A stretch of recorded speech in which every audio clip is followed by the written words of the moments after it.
One Piece! 行くぞ! Top secret. Official One Piece information, the Netflix live action.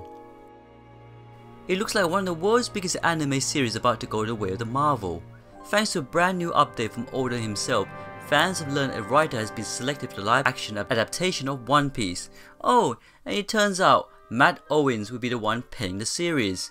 The announcement went live in the latest issue of Shonen Jump. It was there fans learned Owens has been tasked with overseeing the adaptation after working on the TV series like Luke Cage as well as Age of Shields and The Defenders. This script is official, so please, if you do not want to be spoiled by this and wait till it's released, I recommend don't watch this video. Now, here's scene 1, Log Town, and it's narrated by Trevor Tiger. The first scene starts in Logtown, Polestar Islands. It talks about Logtown, the town of beginnings. Logtown has always been a bustling merchant city, but today the crowds are especially massive. You then go to some kids, which include Smoker, 12 years old, a white-haired boy in a green army jacket and boots. He leaps off his crate and takes off running, leaving his friends in his dust. More Marines, each carrying a polearm, form a perimeter around a single man. Head down, hand shackled, face obscured by thick, dirty black hair.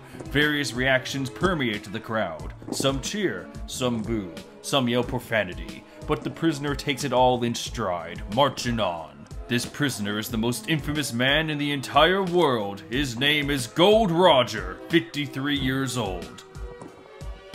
His epithet, King of the Pirates. Smoker watches, mouth agape, as the procession continues right in front of him. As Roger passes, he slightly shifts his head, as if to look directly at Smoker, and then, unnoticed by all but the boy, he smiles. Smoker stands in disbelief. Gold Roger smiled at him, and just like that, the procession moves on. But what Roger has to smile about is a mystery. In the distance stands a large raised platform in the town center, an execution platform.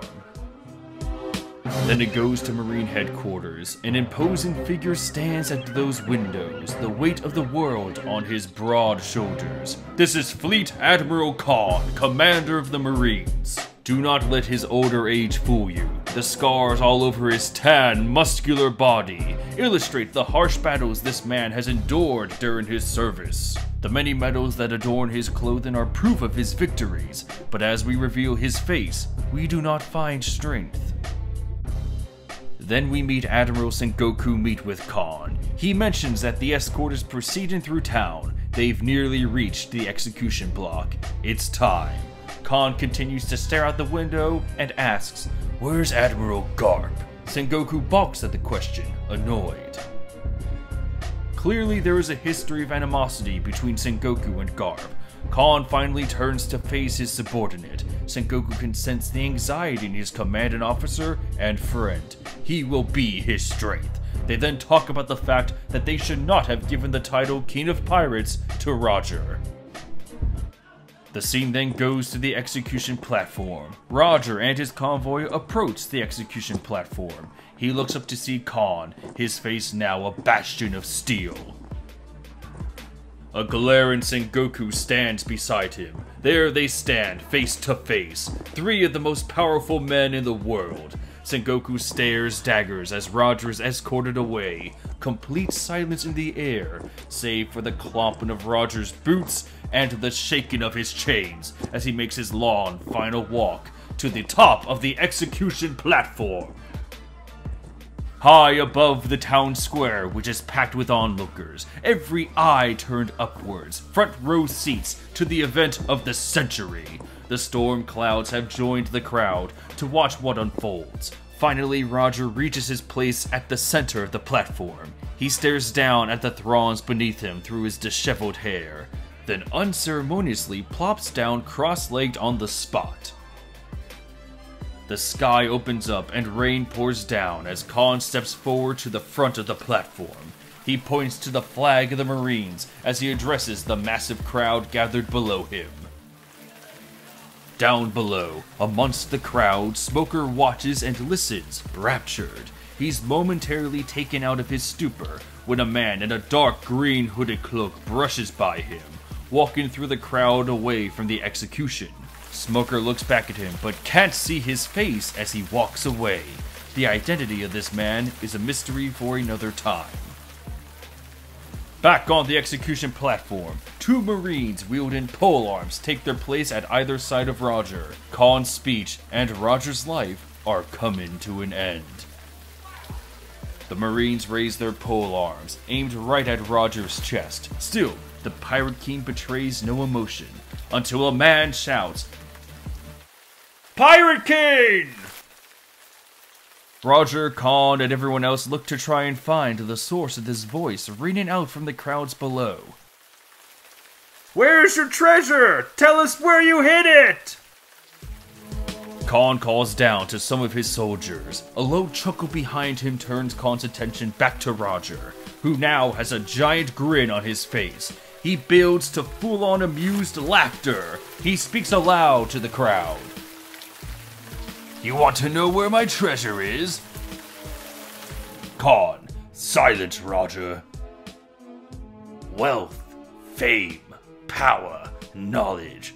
I found everything that this world has to offer, and I left it all in one piece."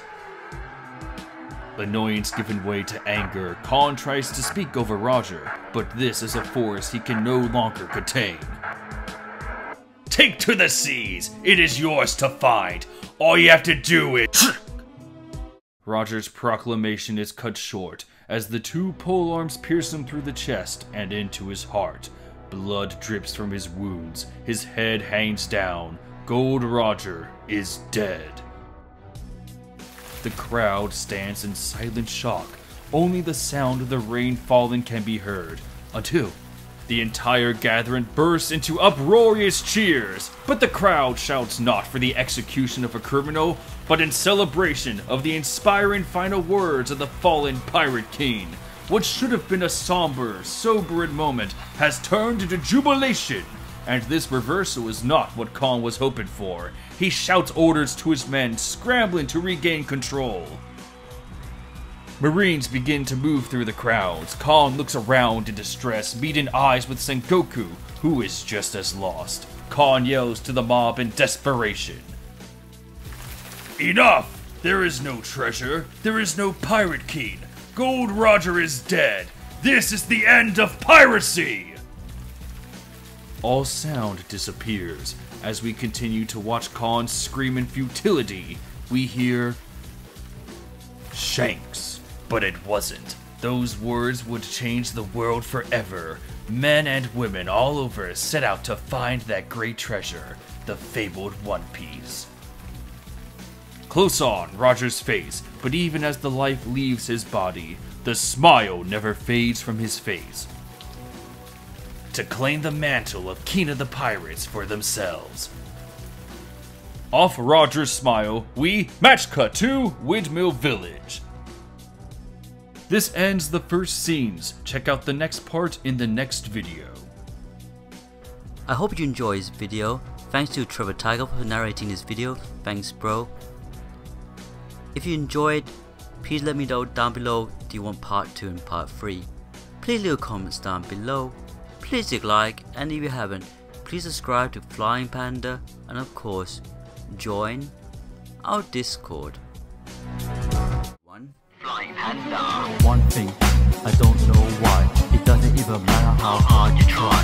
Keep that in mind, I designed this rhyme. Explain in due time. All I know, time is a valuable thing. Watch it fly by as a pendulum swings. Watch it count down to the end of the day. The clock ticks life away. It's so unreal.